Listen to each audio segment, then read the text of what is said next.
people were fat, whatever, right? Whatever it was, there were outliers. And we could acknowledge that we should not treat those people differently. We should not exclude those people. We should not bully those people. We should be inclusive. We should be accepting. We should help. We should lift up. We should all these things, right? Somewhere along the way, that got shifted on the left to where you have to celebrate it. It has to be pushed and driven into more society. I have to try and get as much of society as possible to be fat with me, to be gay with me, to be a tranny with me, to whatever my thing is.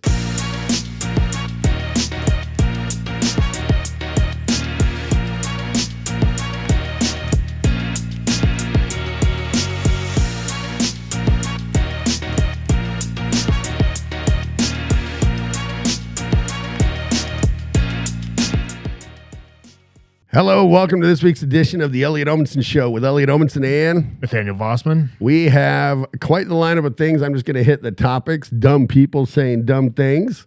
I love Nathaniel's title of these things. We got Texas A&M LGBTQ in class. We got the SCOTUS ruling on ICE. I don't know how to say this woman's name, but Iryna Zarutska. Iryna Zarutska. It's funny. I'm just going to comment on it before we get to it. It's interesting to me how if you're an immigrant and a woman, it doesn't matter if you're hot and blonde. That doesn't count for anything. It trumps your immigrant status, and you get relegated to the dustbins of nobody gives a shit. Then we have the BLS annual jobs revision and a couple other fun things in there like Trump's the Hitler of our time. So great lineup. Yeah. All sorts of, the left just delivers endless material. Yeah. Thank goodness, or we wouldn't have a podcast. Yeah, we always have a plethora of things to talk about each week. Yeah, that's right. Wide variety of stuff today. Yes. So do we want to just go in order, or what do you want to do? I think there's a lot good here. I guess we could honestly mostly go in order. Yeah, I think it looks pretty entertaining. Yeah, we'll start with the funny, entertaining stuff, and we'll end with the BLS job division, or maybe the other stuff if we have time for it. Yeah. All right. So I got a few videos up here, and a couple people who we talk about on a pretty regular basis, including Rosie O'Donnell and the Jasmine gift that Crockett. keeps on getting. Dude, which one is better? Are they the same person, just different shades? I think so. They say some pretty bizarre stuff.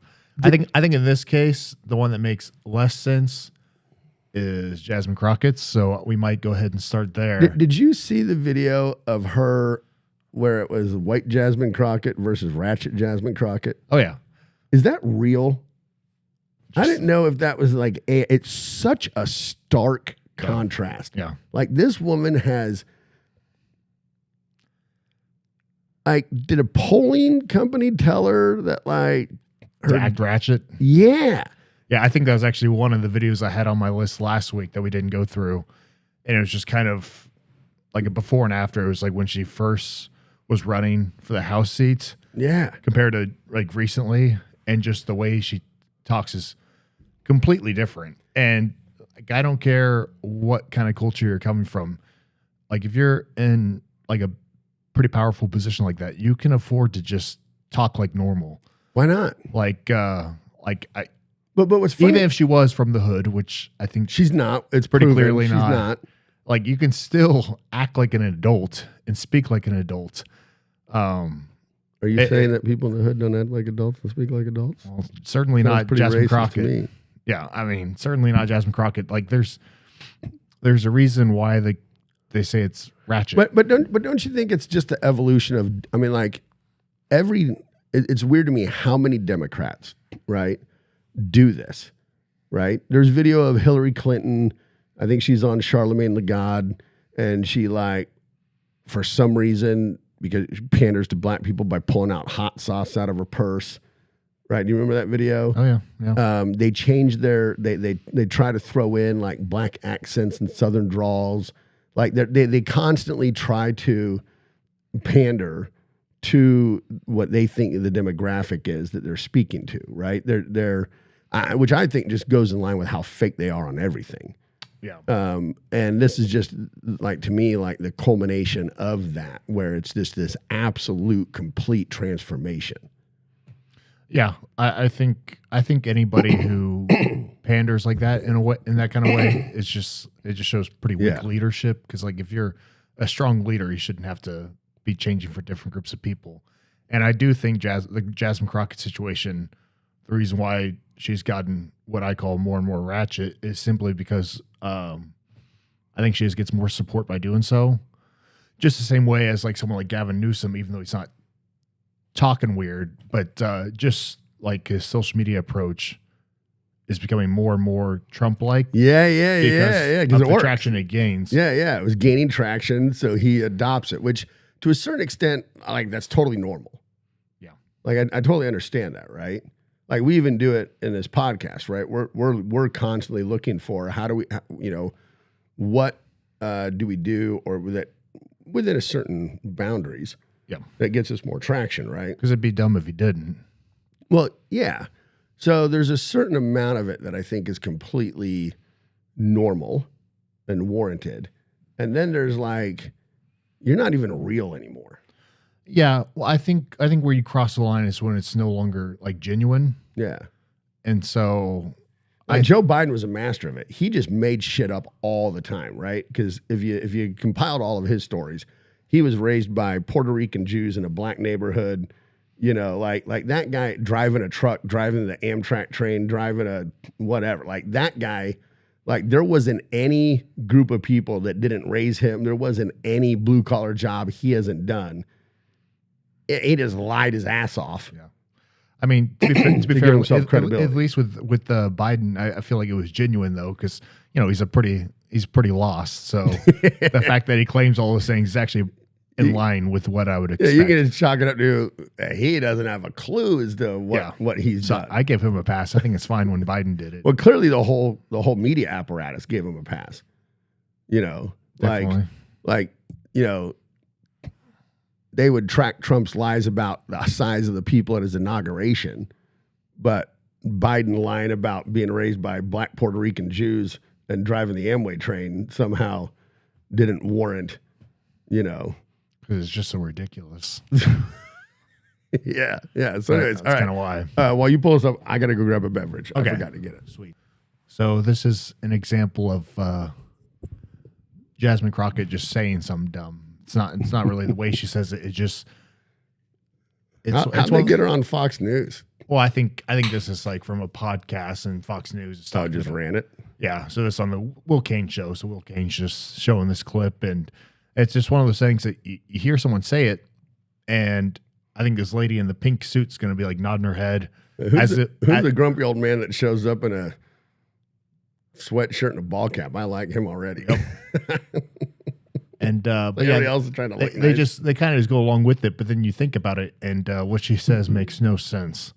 As with most things. I want to be clear that like law enforcement isn't to prevent crime. Law enforcement solves crime. And that lady's nodding her head. That's what they're supposed to do. They are supposed to solve crimes, not necessarily prevent them from happening per se. I want to be. I mean, to me, it's just such a. I mean, it just makes no sense to me because, like, to a certain extent, law enforcement would be solving crime ideally. Well, yeah, because obviously we're not living in a what was that Tom Cruise movie where they, they identified crimes before they occurred. The Minority Report. Is that what it was called? So there's this Tom Cruise movie where they have these like people that float in these tanks, that are like mentalists or something, and they identify crimes before they occur, right? There is a certain amount of law enforcement, they're not everywhere, but there's a reason there's cops on the streets. There's a reason their presence is visible. Yeah. It is to prevent crime. 100%. Just the same way, even like lesser crimes, like you see cops on the side of the road with a radar gun. Like the idea is obviously they're going to try to catch people speeding, but in reality, like the main point of that is just to stop people from speeding in the first place. Like if there's going to be cops throughout the streets, most people are going to be less likely to speed. Yeah. Like I know myself. And then the same thing goes for any big event you go to, whether it's a concert or a sporting event. There's going to be security and law enforcement presence. Yeah. You go to that prevents crime. You go to like presidential rallies, you get Secret Service and other local law enforcement. Yeah. And if they're not Trump's Secret Service, they prevent crime. They're not getting paid to sit there and be solving crimes.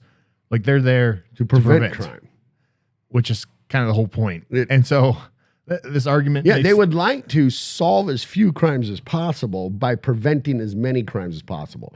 And there's lots of, and this is one of the interesting things about these Democrat communities where they, like I just watched this video. It's insane where they pull these two black women over who had been shoplifting, and the women are literally arguing. Well, no, literally arguing them. Well, no, if it's $500 or less, it's a misdemeanor. And then one woman was like, well, yeah, but did you? And the cop's like, we have the receipts. This is, well over that. And the lady's like, well, but did you take into account it's 40% off? And the cops are like, no, you don't get discounts when you're stealing, right? So one of the things that's extremely illustrative of is that you try to enforce lower crimes to prevent bigger crimes from occurring. And in that community where the Democrats have decided we're no longer going to prosecute these minor crimes, they're creating a environment where people feel they have the right and the ability to go and commit crime. Yeah. So it is supposed to prevent crime. Yeah. And so this is like where like my view on law enforcement versus a lot of people and obviously the left where it differs. So like I'm real big on strong law enforcement, strong laws. And there's people out there that would claim that it's victimizing certain groups of people because it's going to be harsher to certain people outside of race, but just like someone struggling, they steal this or that. Poor people. How do you expect them to survive if you don't let them steal? And it victimizes them. Oh, they're going to be facing harsher penalties. But my idea is that you have the strong law enforcement, strong punishments in place as a deterrent in the first place. So the whole issue of crime is not an issue at all. Absolutely. Which is where the prevention comes into play. So this is one of the things I loved about the military. The military is a dictatorship. It's pretty much a socialist dictatorship. All right. And because of that, they can take people from any walk of life, any socioeconomic background, any cultural background, any ethnic background, any racial background, and put them into the military. And guess what you end up with? Success. They do not allow for any deviation, and you get penalized harshly. And so even people that would have, so it's one of the reasons I personally believe it's one of the reasons why there's such a significant amount of homeless veterans, right? It's not because they suffered so much in combat. These people would have been homeless before they ever went into the military. The military has nothing to do with the majority of their state of existence. It's that while in the military prevents you from defaulting on bills, from defaulting on your rent, from committing a lot of little petty crimes because they have such control.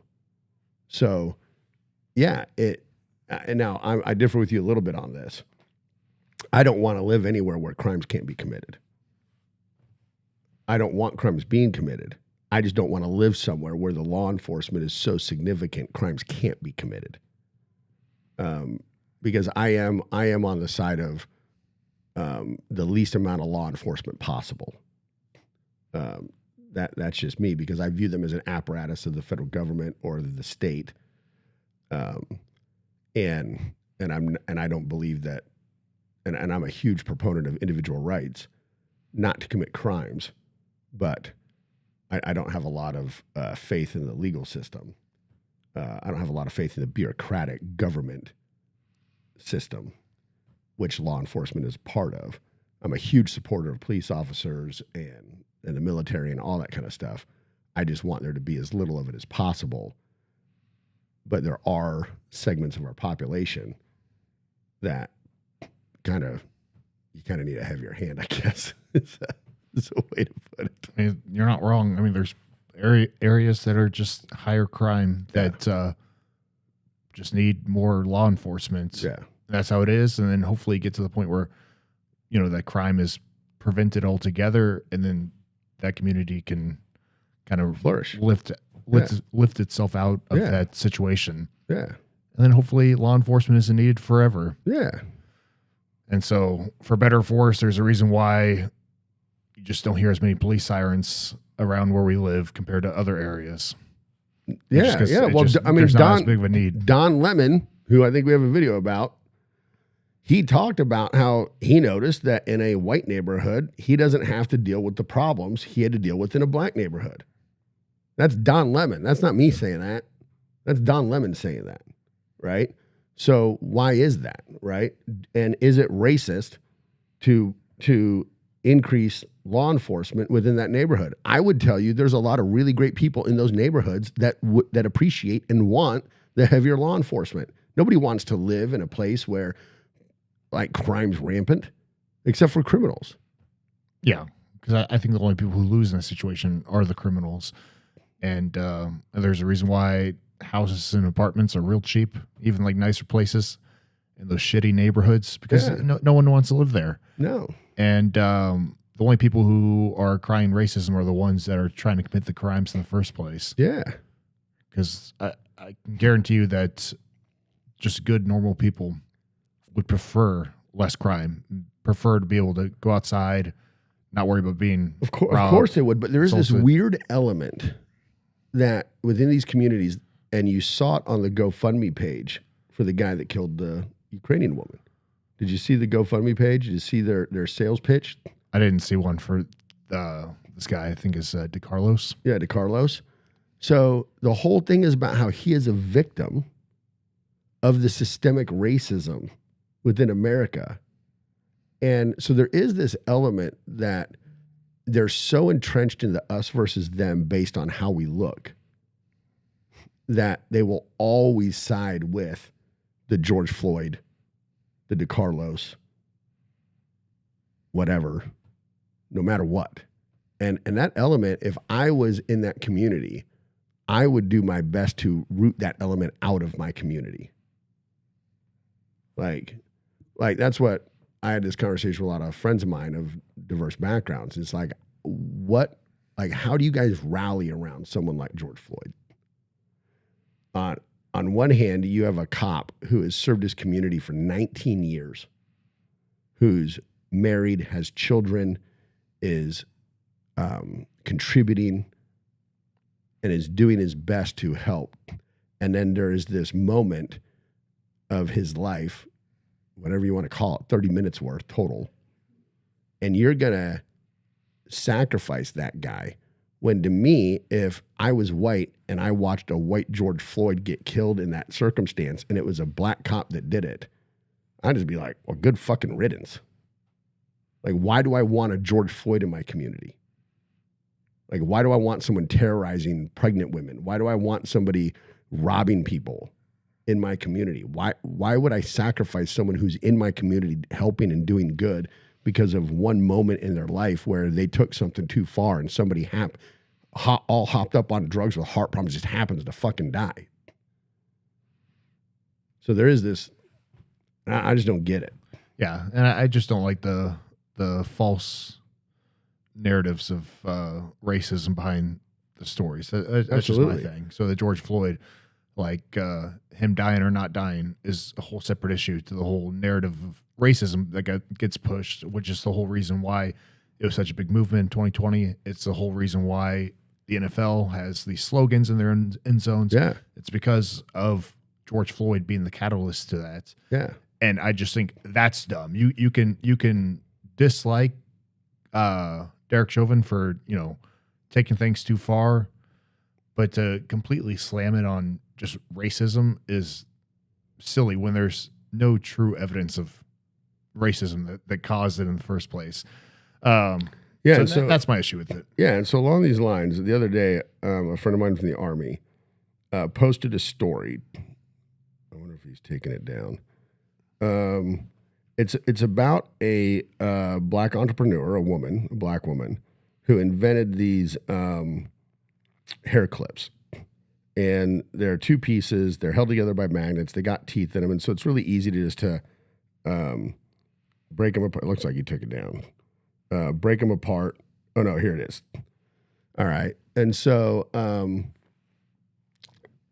it's easy to take these clips apart. They're not black, but this black woman invented them, and just clip them together, and it holds the hair together.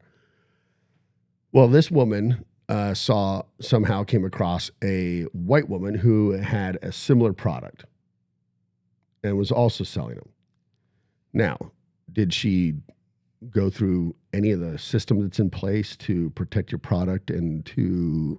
She have a trademark on anything? Like, or patents? Yeah. No, what she did is she got her other social media influencer friend to attack this woman online and attack her business online.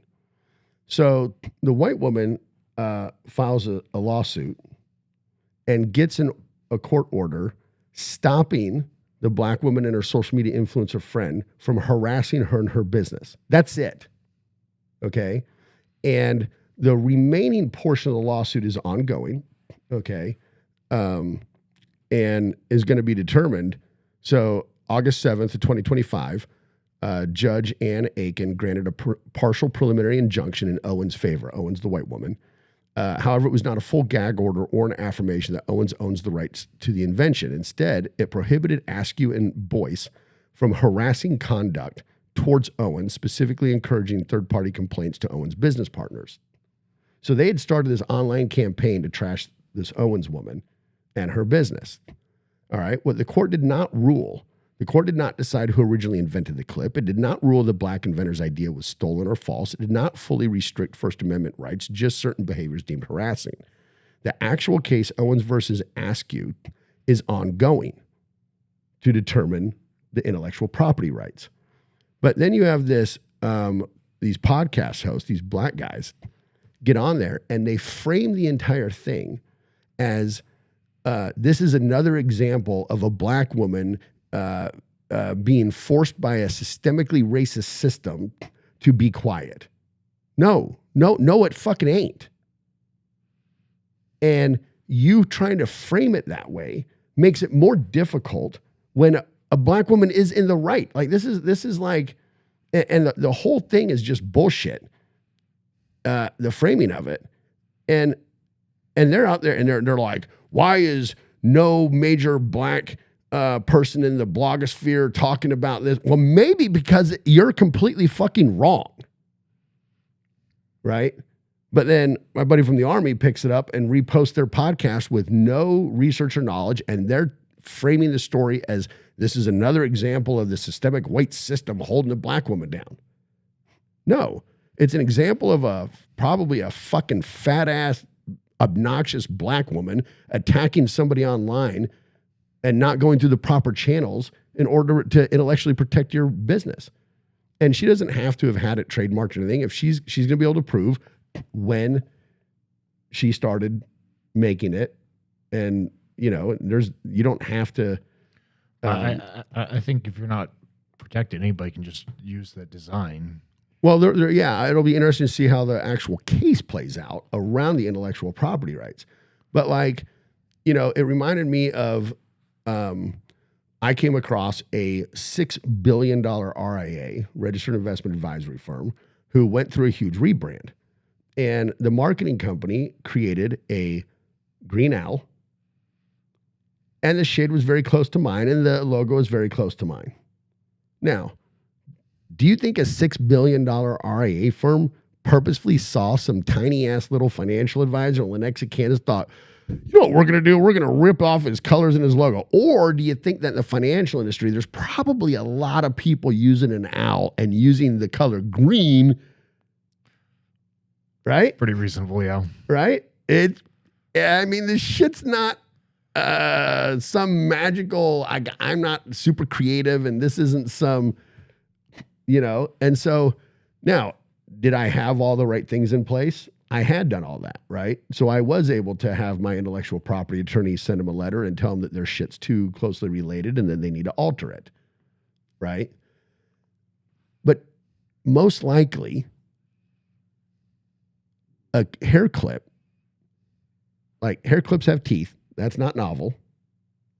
And there's a lot of things like glasses, reading glasses that are held together in the center by magnets so you can take them off and put them back up there easily. So that's not novel. So most likely, there's a high degree of likelihood that these two women, independently of one another, both just started making the same shit. Yeah, I would, obviously say most likely, yeah. That's that's Occam's razor. And then for some reason, there's an element in the black community that has to take every fucking thing and make it racist. Yeah, because there's definitely there can be coincidences. Like I know, like an example for us, like Backseat Ballers, the name Backseat Ballers, we start posting that series, and then like a month into posting that, we see another channel who's using the same concept. Yeah, their channel's not called Backseat Ballers, but they literally the series is called Backseat Ballers, and it's done in a car. Yeah, it's the same shit. Yeah. Now, did they see our idea and go, "Oh, let's steal two white guys in Canada's idea"? No. Yeah, because they're not even in the United States, and but in this case, like we do have it trademarked, so like we're set to go. But like we're not like upset that other people have the same concept. Because like you said, and this is like a little bit much more specific compared to a hair clip, but even then it's not like our idea is that novel that lots of people have done podcasts in cars. Exactly. Right? And Backseat Ballers, I mean, it's ironic that it's the same name, but like, I mean, backseat, we're in a car, like it's like and we're talking to people that are successful. You're a baller. Like this isn't, it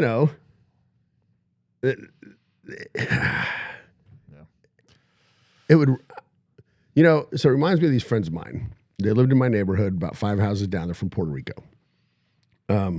Very, very successful doing with barbershops. Their dream was to have a G-Wagon. And they bought one. They go to this local ice cream shop. When they retell that story, it was mind-blowing to me. All these white people are looking at us like we're drug dealers because we rolled up in a G-Wagon. I'm like, huh? I own a G-Wagon. I own a very rare G-Wagon, or I did up until a couple months ago when I sold it. And when I roll up to this same ice cream shop, everybody looks at me the exact same way. But because you're Puerto Rican, you assume that they're looking at you as if you're a drug dealer? How about you got exactly what you wanted? Why did you want to roll around in a G-Wagon? So you could remain incognito? The exact opposite. It's the exact fucking opposite. You wanted a G-Wagon to get attention. There's no other reason to drive one. You want to look a certain way, right? And you got people looking at you. But in your mind, because you're some downtrodden group of people from Puerto Rico, it has to be negative.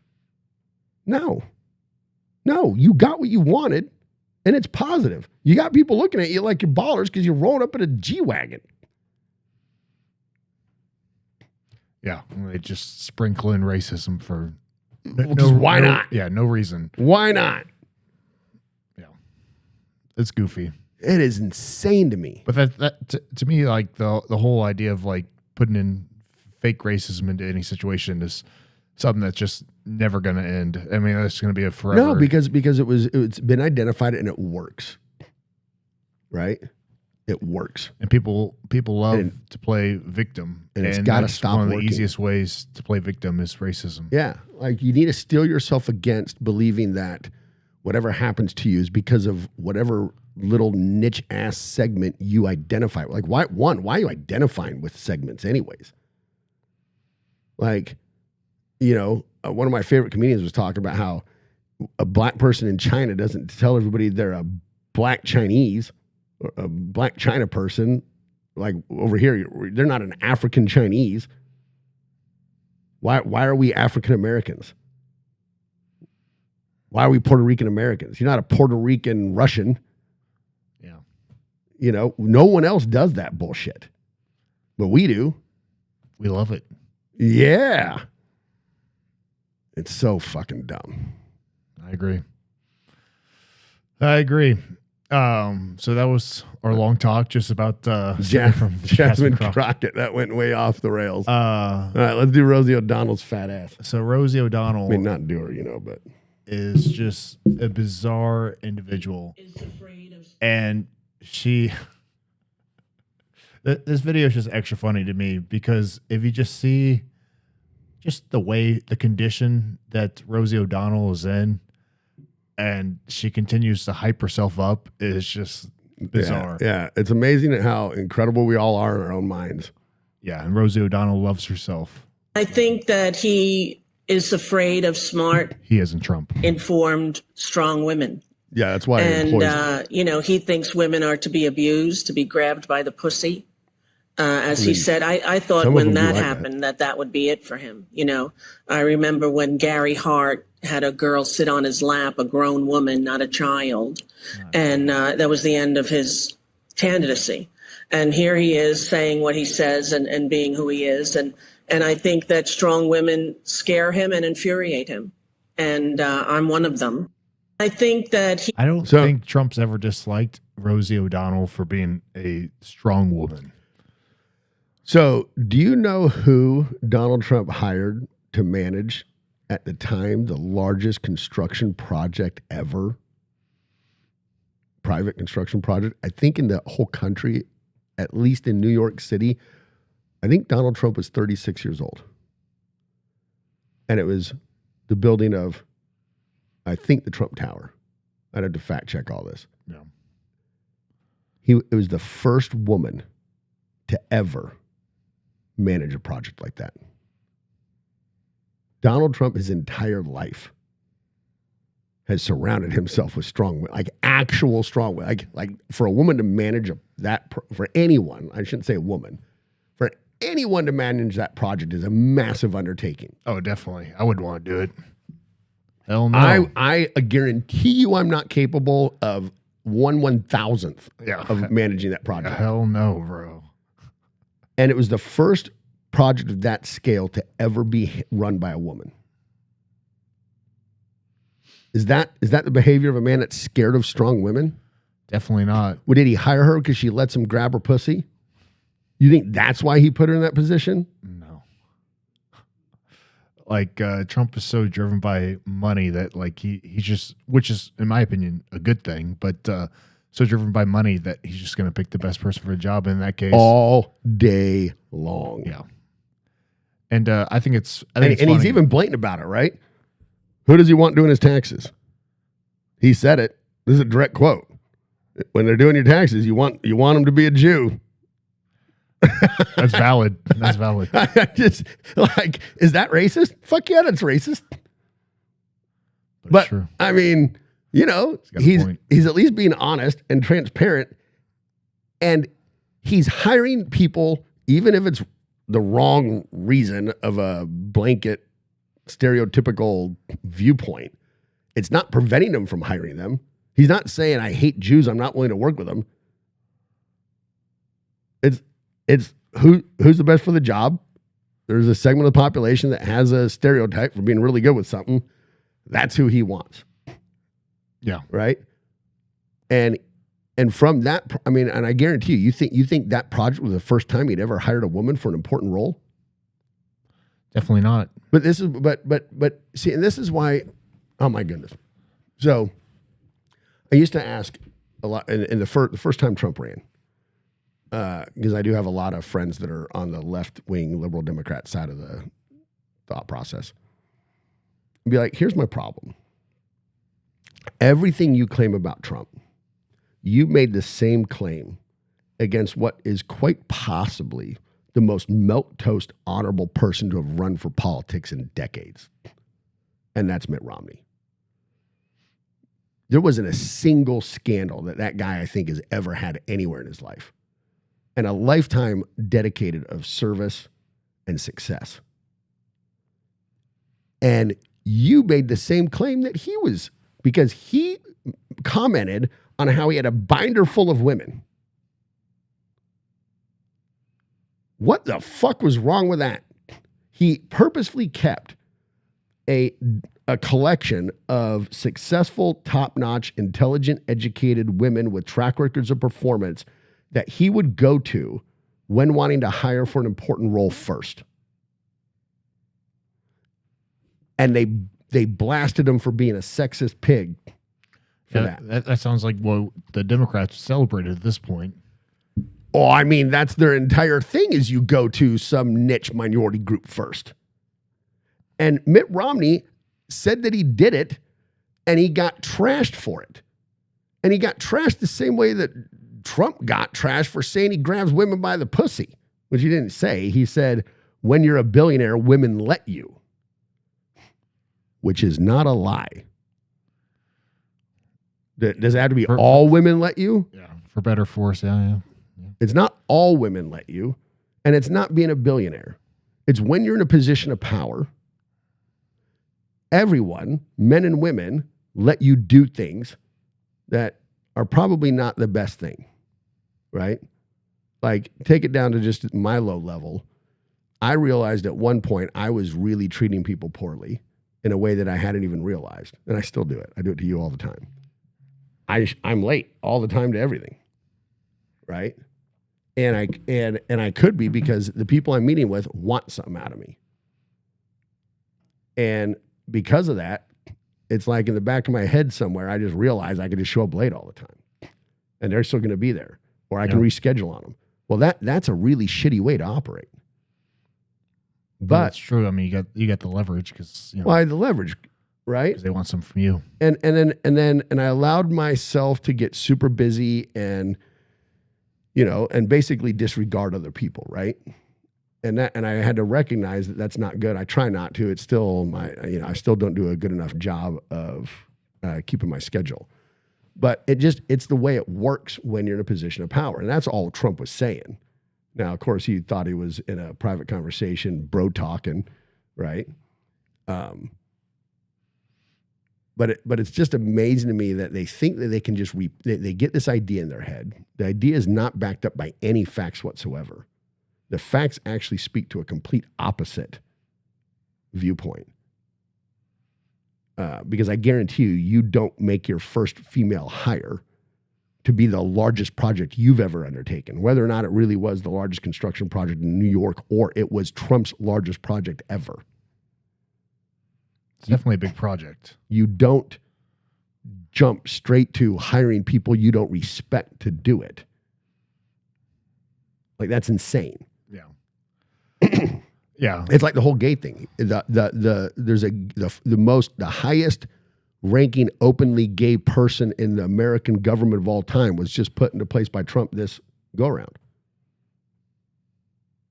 But he hates gays. Yeah, again, it just comes down to the meritocracy. Like, he just will choose the best person for the job. Yeah. And so... Because that is literally what he is about. Because, the whole gay argument, because are you talking about Scott Bessent? Yeah, isn't Scott Bessent? Yeah, he's gay. Yeah. And what is his role? He's the Treasury... Treasury Secretary? Head of the Treasury. The head of the Treasury. Which is, Treasury Secretary, which is, a tremendously important role. And then also, he probably would have been the favorite to be the Fed chair to replace Jerome Powell next May. And except like he wants to stay within the Treasury, which is, perfectly fine. Yeah. But I think that's the highest position an openly gay person has ever been appointed to.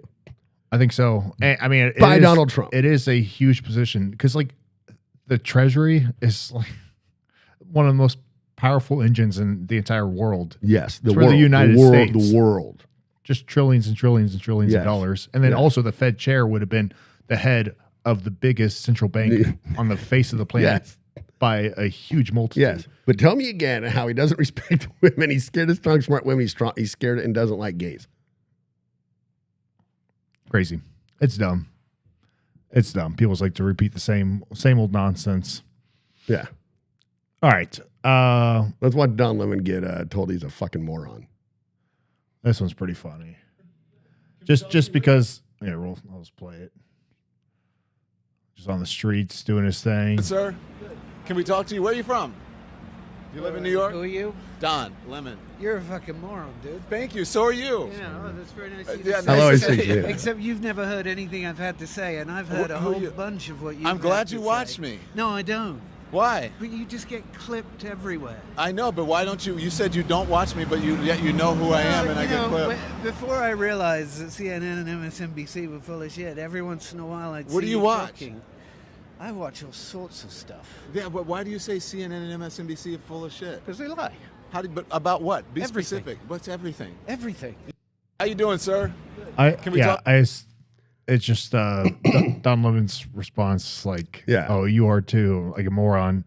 And I think that guy makes a good point. He's like, he's not American. A good rebuttal though, because he's like, you've never heard anything I've had to say after a while. Yes. And so I felt like that was a pretty good rebuttal. Oh, it was fantastic. And you've never heard a thing I've said, and I've heard lots of things you've said. Well, what do you mean? I thought you said you don't listen to me. I don't. You get clipped everywhere. Yeah, and it's like, and the guy's not American, by the way. The guy's British. Yeah, and it'd be one thing if you're a person, a news anchor or politician that gets clipped, and there's a couple things you disagree with, but when it's like hundreds of clips of saying ridiculous things, that's where you can pretty confidently say that you really don't agree. Yeah. And I think Don Lemon is an example of someone who really likes to play victim. You know, it'd be super awesome if we get Don Lemon and Jasmine Crockett on the 2028 presidential ticket for the Democrats. That'd be pretty sweet. You get a lot of demographics. You get the black, the woman, the gay.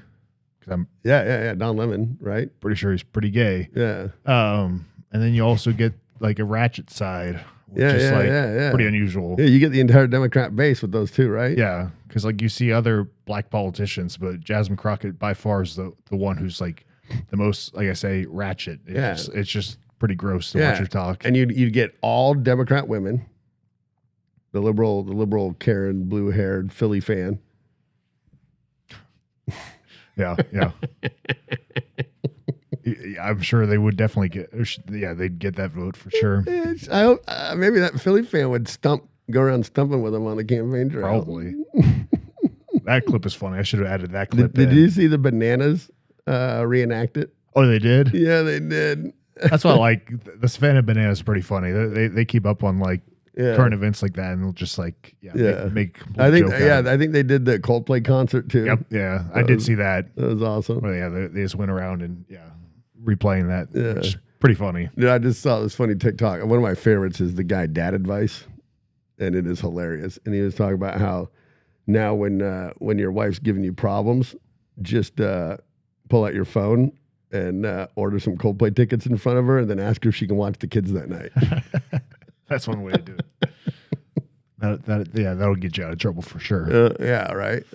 All right, CNN transgender shootings. We could probably skip over that. That was just. Did you make that point? You made a really good point that I don't think we hit hard enough, though. Which one? You know, so CNN was saying it was 3. ChatGPT says it's 2. But what your point was is that when you take the percentage of people who are actually transgender in America, and then you take that percentage and apply it to the 10% of mass shootings that are transgender, that should tell you there is something really screwed up going on. Yeah, which is kind of here. I'll pull it up briefly so we don't spend too much time. I just thought there was I don't think that point's made enough. Well, exactly, and I think that point can be made in a lot of different areas as well. Well, exactly, kind of tying that to the whole sports side of things too. But that's kind of why I pulled up this article. This is on Yahoo News, and obviously whoever wrote this, Christopher Wiggins, is pretty far left because, the title, CNN anchor embarrasses White House counterterrorism chief over his false claims. Yeah. And I thought it was funny because in here it does mention the 3 out of 32. Yeah. Let's see if we can find it. It's somewhere in here. Yeah. So cited CNN's own count of 32 major school shootings since 2020. Only 3 of them were trans shooters, which that's kind of my point where that's actually a massive number, a massive, massive number. But what was funny to me was why would they use such a terrible statistic? That's like, it sounds terrible when you say it to me, but then like they don't go ahead and just like try to play the narrative more and use this statistic instead. So the Advocate had previously reported that out of more than 4,600 mass shootings between 2014 and 2024, at most 6 involved transgender suspects. Yeah. It's like, why would they not just run with that stat line? Well, then compare those two stats real quick, right? So you're telling me that we had 32 I guess they're saying major school shootings versus This mass shootings, right? Because you're completely using two completely different sets of data. Yeah, and I think the mass shootings can also involve like the gang violence. Yeah, it's any time where 4 people or more are shot. Yeah. So that's like every weekend in Chicago. And I would imagine, like, I don't know how many of those are gang related, but I would imagine there's not a whole lot of trans people in gangs. That'd be awesome. I also find it a little bit hard to believe, though, just in the fact that this is since 2020. Granted, at least one of them was 2025, so I guess that'd be excluded out of this since this is 2024. But it just like, I don't know, that number seems on the low side. It's just weird to me that this number is so on the low side. Well, and then look at what else they're doing, right? Cisgender men committed the overwhelming majority. So why is it you want to narrow down to a demographic and then stop? Right? So you want to use the fact that cisgender men committed the overwhelming majority to make a point. But why stop at cisgender men? Why not drill down? You want to break it up into segments. Why not go further? Why did you not say black cisgendered men? Shouldn't if we're segmenting, where do we stop at the segmentation? Yeah, you stop whenever your narrative is completed. There you go. Which it was because there. If you continue to segment, your narrative gets completely changed. Yeah. But yeah, I still think the stat of saying only 3 out of 32 major school shootings being trans shooters was a wild stat to put out there, and to have the audacity to say only. Yeah. That's almost 10%, even though the trans population makes up less than 1%. Yes. So pretty wild. And I also find it wild that all of a sudden you have the left advocating for gun rights. Like that's what I love about Trump. Like I was so sick as a conservative letting the left drive the narrative, because they're the ones that are always trying to employ the government to do something. And so we're always on the defensive arguing against it. And even though I'm against that in its entirety, I am glad to see Trump driving the narrative, Trump creating the ideas, and then watching the left argue against it. And I don't agree with most of these things that Trump's doing. I don't agree with taking gun rights away from trans. I don't agree with using the National Guard as a police force in the cities. I don't agree with these things. But I love getting to watch the left all of a sudden argue for gun rights. I love getting to watch the left all of a sudden argue for higher crime and murders to take place and against safe cities. It's fantastic. Yeah. Yeah, you get to, I don't know, I guess get them to show their true colors. Yeah, because it just makes it wildly apparent that you don't actually, like, it. I don't even, like, I don't know that I can even tell you what they're actually for at this point. Yeah, their biggest stance is just the anti-Trump stance. Yeah, just anti-shit. Yeah, so kind of they just play the opposite of whatever Trump wants. Yeah, that's beautiful. So then that's how Trump gets them to show their true colors. They even did it with RFK. Well, this was just a blip for like a week, as most of their shit they get all bent over is. When RFK was trying to talk about things that could limit autism, and all of a sudden you had the left screaming that there's nothing wrong with being autism and we shouldn't be trying to. I'm like, what? Like, you're this down the rabbit hole that, like, things can't, like, you can't acknowledge that people would be better off if they weren't autistic. Yeah. Like, are we going to fight for cancer?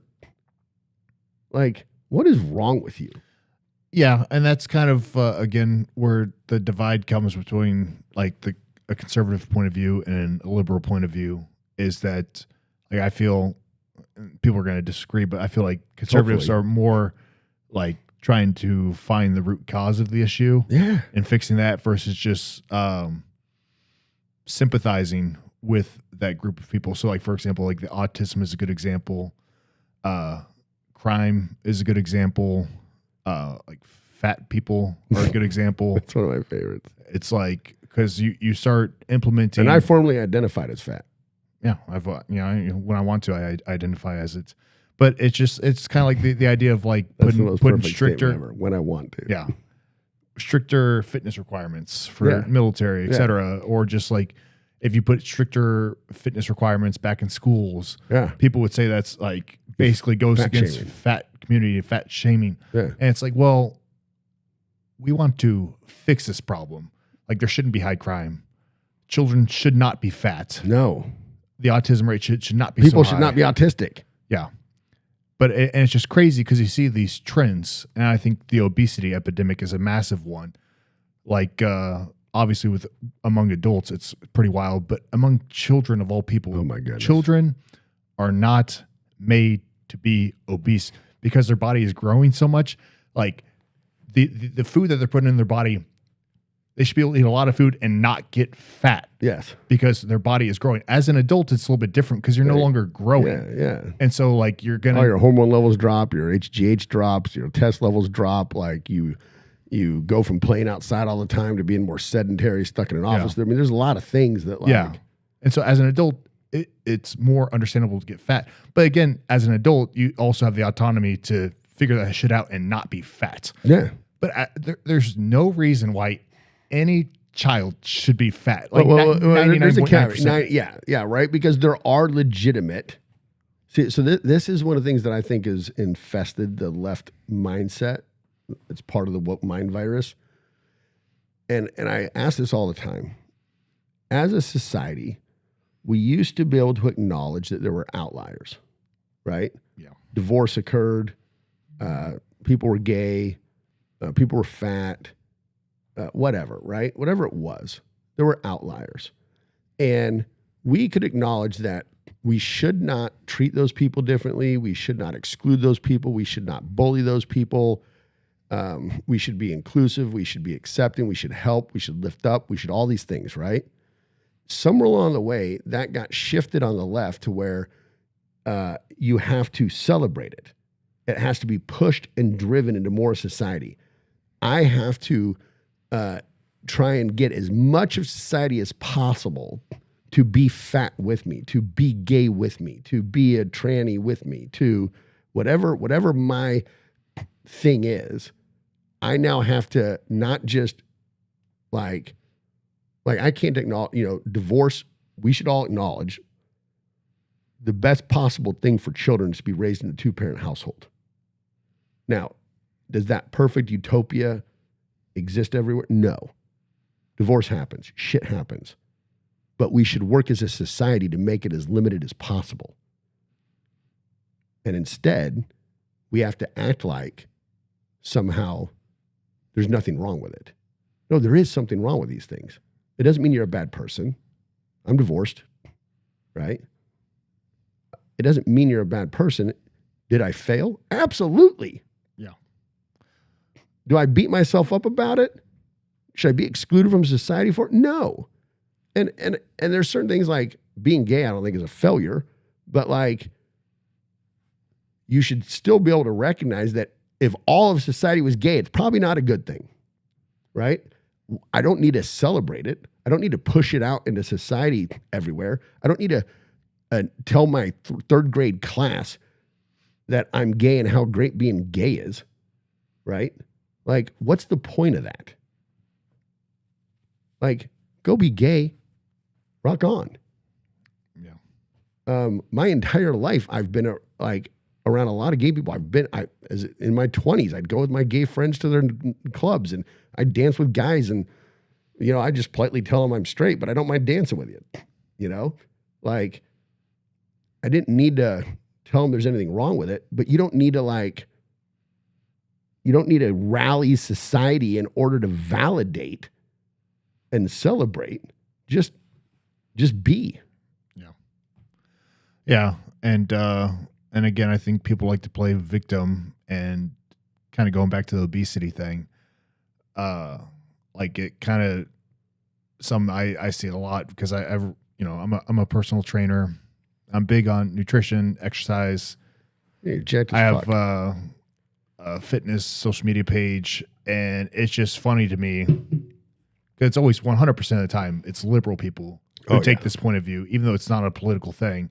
But it's 100% of the time it's a liberal person. When I go on and I'm talking about, exercise and tracking calories and maintaining healthy body weight, or like the ability to adjust your calories and adjust your exercise in order to gain or lose weight, they all of a sudden try to tell me that there's more to it than just that, et cetera, et cetera. Not everybody is going to be able to lose weight, blah, blah, blah. My body absorbs calories from the air, and it does it in quantities greater than I can burn. And it's like there is a very, very small percentage of the population with some kind of metabolic disease that would thyroid issues cause them to have a harder time. Have a harder time gaining or losing weight.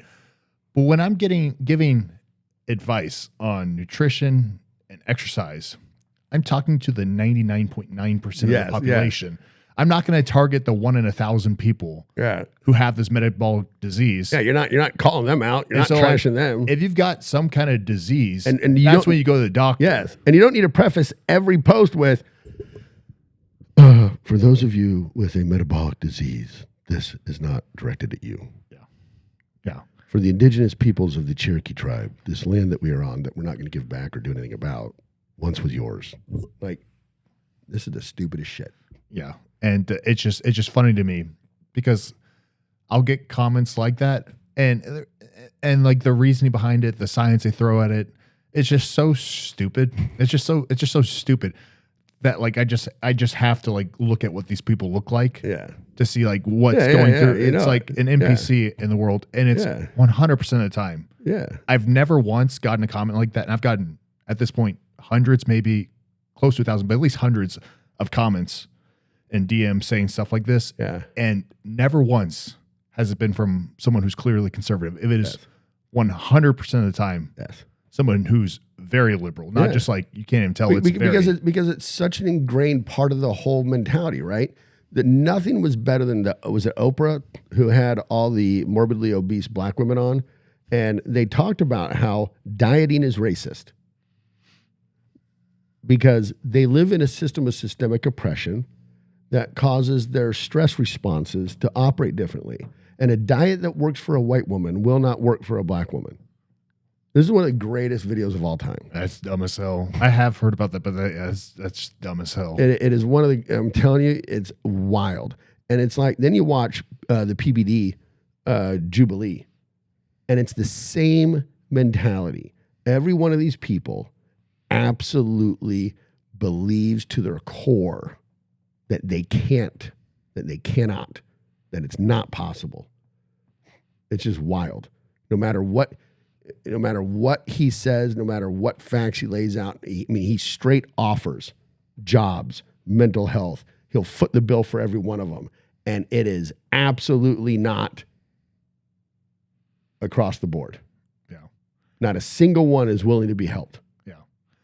Yeah. And another thing that's funny along the lines of this is you hear a lot of people saying that it's harder for poor people. People talk about how poor people are almost more likely to be obese or have trouble keeping a healthy body weight, for example, because of the access to quality food. Yeah. But the thing is, oh my goodness, I am someone who's extremely cheap, and the number one thing I'm the most cheap on is food. Yes. I don't go out to eat, and I feel bad for my wife because we never go out to eat. I don't go to Chipotle or Panda Express very often at all or anything like that. And I eat a diet of mostly rice and chicken. I watch rice and chicken. Exactly. And I can get a 25-pound bag of rice practically for free. It's so cheap. Yeah. And then the chicken's so cheap. And then I see these fat, poor people who go out to eat. They're out to eat all the time. They go out to eat one time during the week, and it costs more than 5 days worth of my food. And I'm a big guy. Yeah. And I eat a fuck ton of food, which is why I'm cheap on food. But it's your one meal going out to eat, it's 3 or 4 or 5 days worth of food for me. Yeah. And I eat a lot more than what you should eat. Well, and I talked about this like a couple episodes ago. My girlfriend had a house for a little while in Waldo, and Waldo is like the apparently it's where everybody who's super pro trans rights and liberal leftisms all gather and live. And I mean, there are multiple community gardens. Okay, not a single one is in a state of use. Not one. There's no gates. There's no locks. And they're all overrun with weeds. They're all producing fruits. They all have tomatoes and cucumbers and peppers and all this corn and all this shit that somebody at some point planted and has never maintained or done anything. And so I'm just sitting there, I'm looking at this, and I'm like, what do we always hear about? That there's these food deserts and that poor people can't get access to produce. And I'm like, it's all around you. And as somebody who's lived in multiple third world countries, produce is the single simplest thing for humanity to get their hands on. People with dirt floors, no glass, no power, are producing produce. But you want me to believe you can't get access to it because the white-owned grocery store won't sell it to you? I call bullshit. You don't buy it. You won't grow it. It's right there available to you. I walked past multiple. I took pictures. I even have the pictures. Yeah, I've seen them. Yeah, and the stupidest thing is, it's just like people talking about food deserts and whatever, and then but like those same people go out to eat fast food and stuff, which is tremendously all day long. Despite what and they they'll say, tell you it's tremendously more expensive. Well, we're overworked and stressed out from working our 5 minimum wage jobs. We don't have time to go cook. Or if we do, we have a gas stove that creates asthma in our children. And thankfully, the Joe Biden administration banned the gas stoves. Like, it's just excuse after excuse after excuse, and it's just all bullshit. Now, you know something else interesting? This is going to, I'm sure I'm going to get blasted for being racist here. These community gardens, they all have beds, and each bed has been started by somebody. And the card is there with that person's name on it. Now, how many of those names are LaFonda, LaQuisha? Probably none. Jasmine. Probably none. Shanae. Not a single one. Yeah. Not one. Well, what's stopping you from eating healthy? Rice is cheap, chicken's cheap, and you can plant shit almost anywhere. Yeah. I could go out in front of a high-rise Section 8 house anywhere in Kansas City. I guarantee you I can find a plot of land. I can go down to the store. I can buy some real simple fencing. I can create a little plot. I can spend $5 on some wood boards to frame it out. I can spend another couple bucks on some topsoil, and I can spend another couple dollars on some seeds, and I can get lettuce, tomatoes, cucumbers, or whatever the else shit you want. Yeah. And with a little bit of work, I got all my produce. And I didn't have to have a white guy owning a grocery store in the middle of the hood provide it to me. But is it done? Nope. And instead, they'll just take their overpriced, expensive Popeye's chicken, which I love, by the way. I had food, yesterday. and then be confused why they're fat and unhealthy. Yeah. It's like, well, you could have saved money and bought healthier food and just ate more. What's wrong with my white flour biscuits, my mac and cheese, and my breaded fried chicken? That's then sandwiched between two ultra white processed buns. Yeah. Oh, and that has some fatty sauce that's delicious, smothered all over it. They're poor and fat. Yeah. All right. I bet you Jasmine Crockett eats that shit up. Probably. All right. Well, we've only gone through a small fraction of the links that we have, and all right, been going for a good amount of time. So I think we're gonna have to let's keep going. Pick the next topic a little more carefully, because we've got like 5 other like big topics that we could cover. All right, I'll do better. I'll talk less. Let's go. So it comes down to what we want to cover next, because obviously we're not going to get into all of these. So we have this case at Texas A&M with LGBTQ being taught. We have the SCOTUS ruling on ICE. Yeah, let's get that one. Let's go to the Texas A&M. Okay, let's see here. I want to pull up the video. Or actually, you know, I mean, if we wanted to be like everybody else, we would go with whatever's going to get the most traction. So that's probably Iryna whatever, you know how to say it. Zarutska. Should we go there? Let's go there. So I intentionally do not have videos on here, but there's plenty of before, after, and then if you look at the right places, you can see the during. And they're all pretty just messed up. So let's see. I want to see what I want to start with here. Didn't we also recently have a guy try to defend people on a subway and he got arrested and prosecuted by the Joe Biden administration for it? Yeah, Daniel Penny. And we had people protesting about it and trying to Derek Chauvin that guy, right? Yeah, exactly that. We'll go ahead and just pull up this link because it's just an article that kind of goes into it a little bit. And so the actual stabbing happened, I think August 22nd. So it's been a few weeks now. Yeah.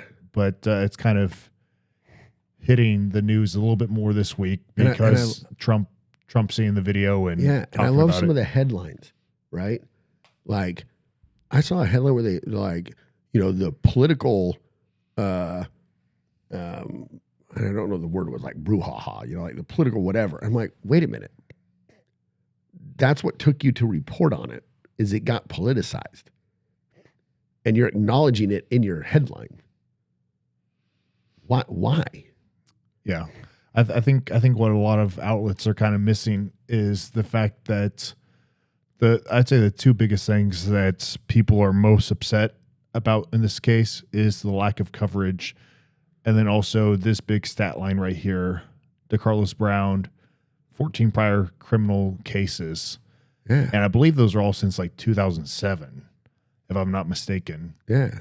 And I think that's the biggest thing that people have a problem with. It's like, how is someone with 14 criminal cases and also he's schizophrenic, like how is he even like free to walk the streets with a severe mental disorder, which he had been arrested for earlier this year for his mental disorder because he was just calling into 911 so much about just some schizophrenia that he was having. Yeah. Some shit that was going on. Which is most likely drug induced.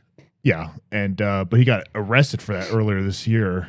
And it's just like how is he, you know, even free? And then of course the lack of coverage is kind of just annoying, I think, to some people, because had the roles been reversed. Well, yeah, let's get into that for a second, right? So there's something in media called the third rail, right? And so when they look at a story and try to determine whether or not it's newsworthy or not, right? One of the things you look for is how many of these third rails does your story touch on? We have an immigrant from Ukraine. We have murder, broad daylight. We have 14 prior criminal cases. We have mental health.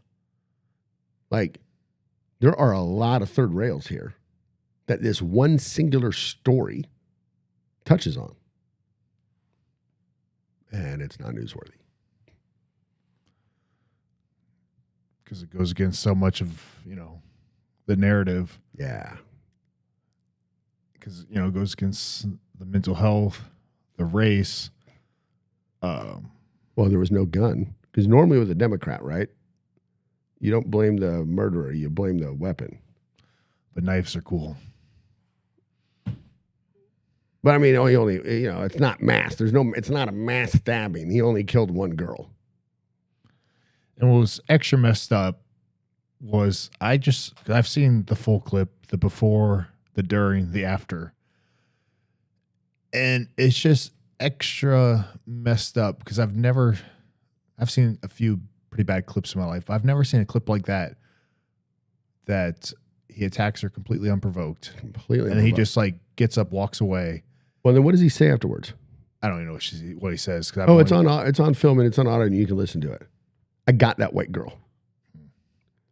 So I think Don Lemon, again, is on video attacking Trump or somebody on the right for making it about race. You don't know that this was racially provoked.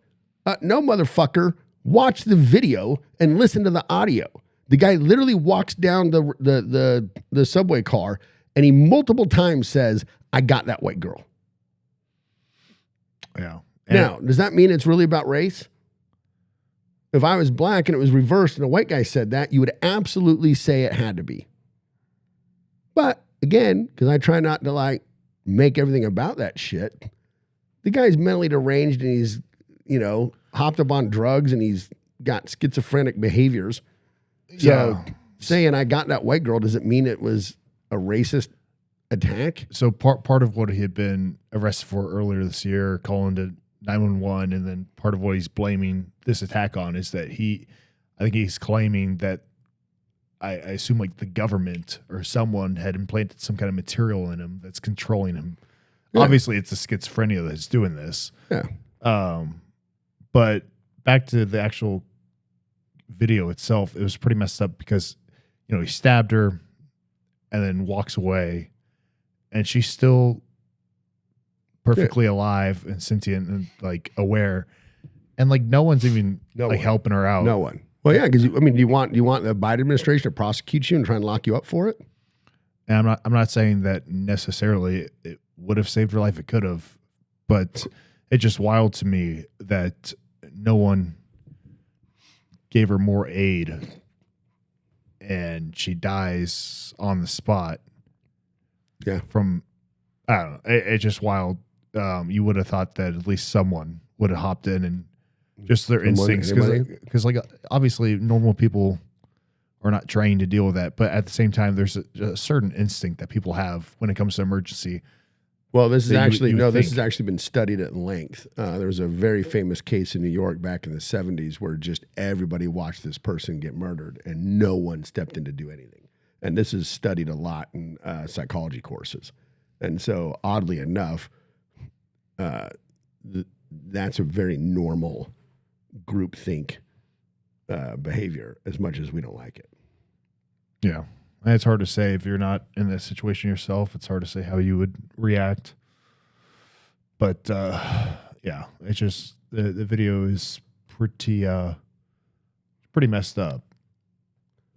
Yeah, and so at some point, right, like, why is someone who's been arrested 14 times on the street? Damn good question. And especially with the schizophrenia. Like, and I think this ties into the SCOTUS ruling on ICE. How so? And it goes back to what you started off talking about in the beginning, right? Strong laws, right? Like, our government, I don't believe, has very many roles to play in our life. But creating a safe and secure environment with which to go about life is one of those, right? Yeah. And even though I believe that there should be balance, right, between a police state and a non-police state, like, that is their job. It starts on a federal level. So each level of government has a different role to play, right? On a federal level, it's war and our borders. On a state level and a city level, it's local law enforcement, right? Yeah. It doesn't matter what.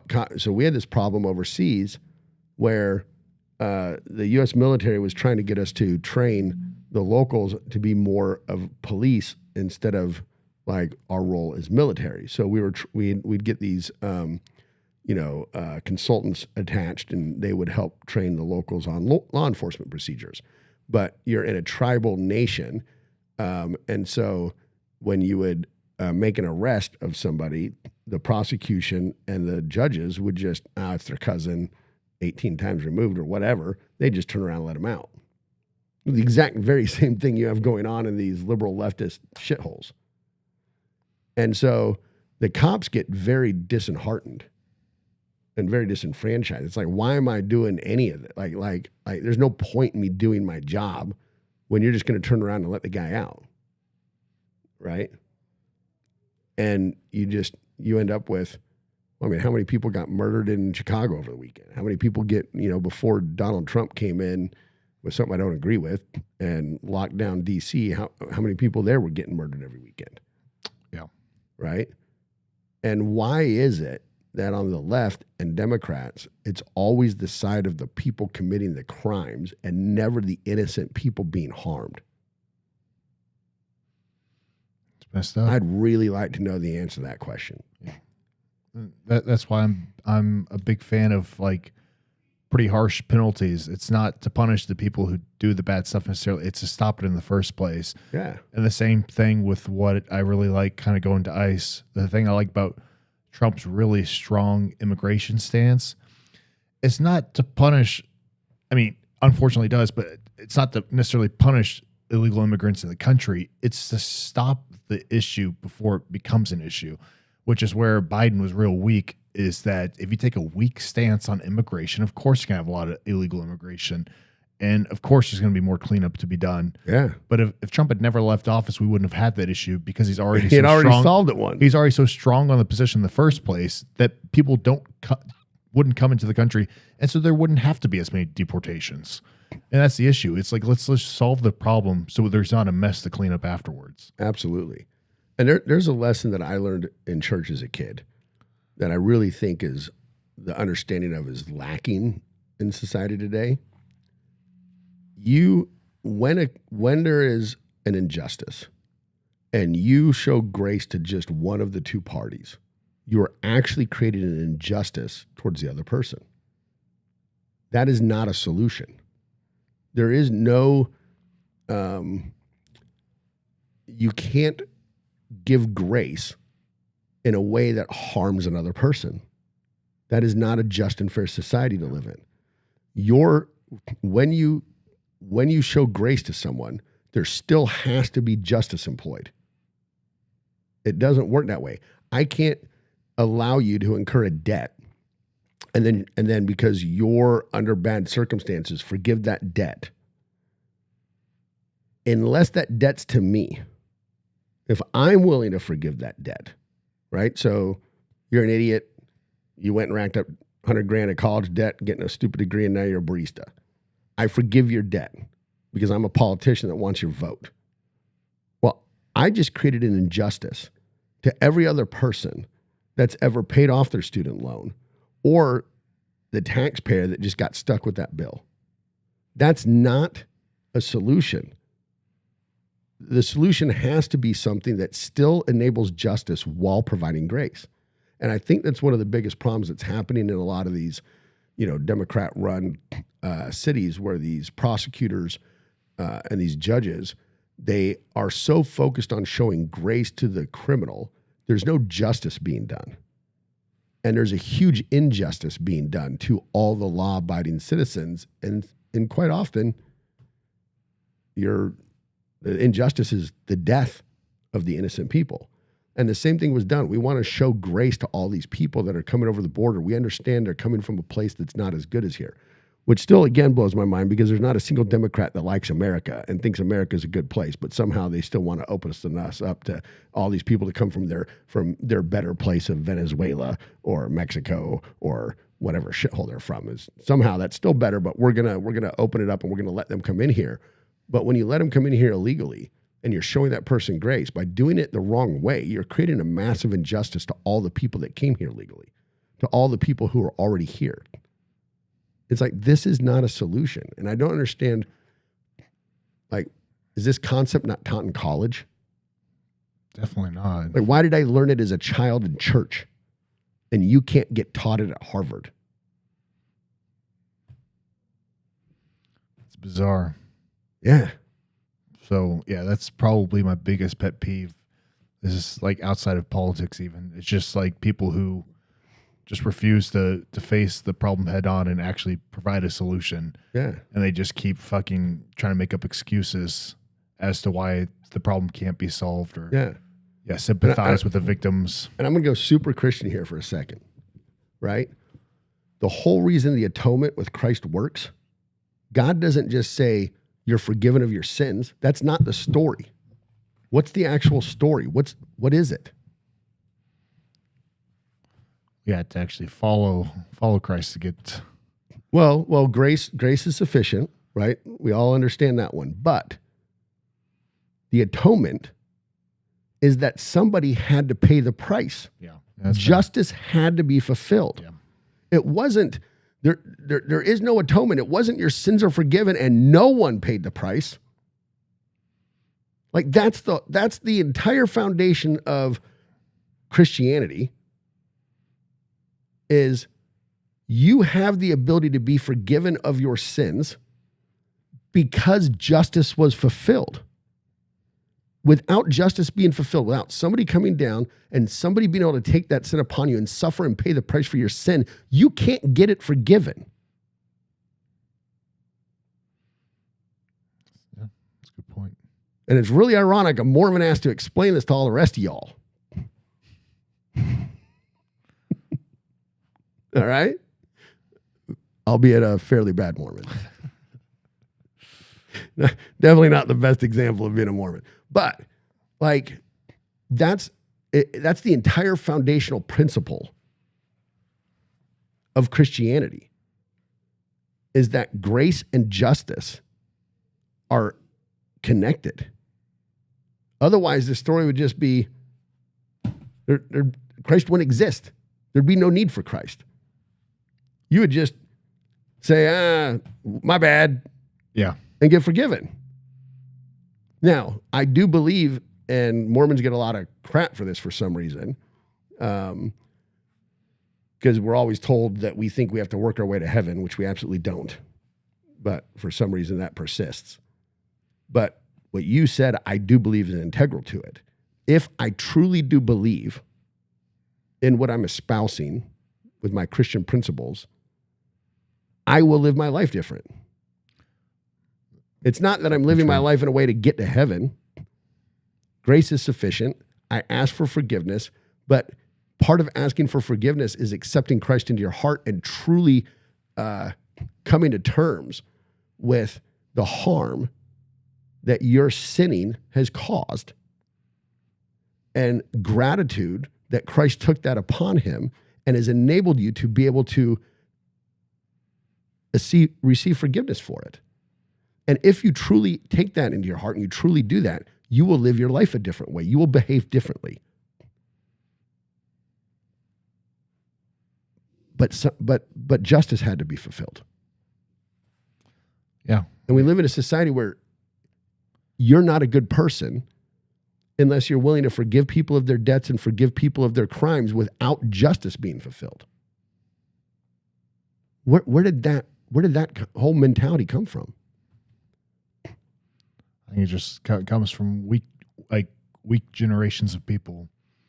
Because like they say, easy times create weak men, and boy, do they ever.